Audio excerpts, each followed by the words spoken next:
हमर बतिया के आई तो हमर बरतिया रे छौड़ा सुनिले हमर बतिया के देखेला आई है घरवा रे यारवा सुने ना हमर हरदिया के देखेला आई है घरवा रे यारवा सुने ना हमर हरदिया के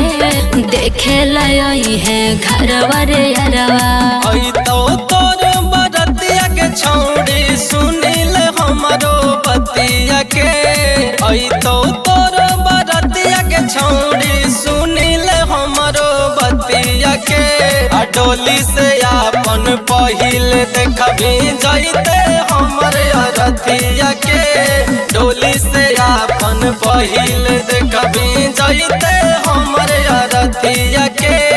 डोली से आपन पहिल देखबी डोली से आपन पहिल देखबी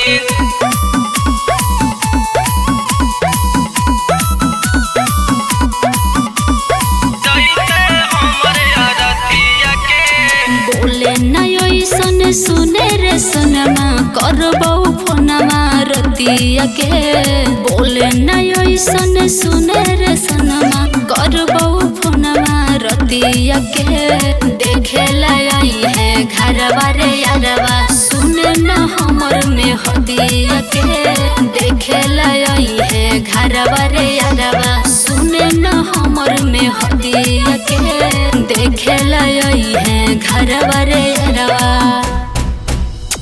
बचब नाही के कर फोनमा करभी सोनमा रतिया के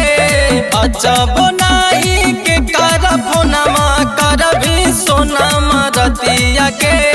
डोली से आपन पहिल देखबी जाइते हमर रतिया के डोली से आपन पहिल देखबी जाइते हमर रतिया के डोली से आपन पहिल देखबी डोली से आपन पहिल देखबी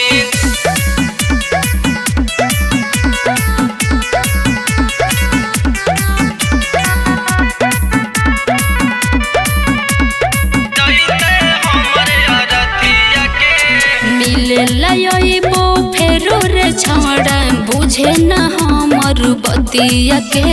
मिले लयबो सुने रे छौड़ा बुझे न हमर बतिया के देखेला आई है घरवा रे यारवा सुन न हमर हलतिया के देखेला आई है घरवा रे यारवा सुन न हमर हलतिया के देखेला आई है घरवा रे यारवा लकी सावन से करी के वादा खोजली दोसर पतिया के लकी सावन से करी के वादा खोजली दोसर पतिया के डोली से आपन पहिल देखबी जाइते हमर रतिया के डोली से आपन पहिल देखबी जाइते हमर रतिया के डोली से आपन पहिल देखबी।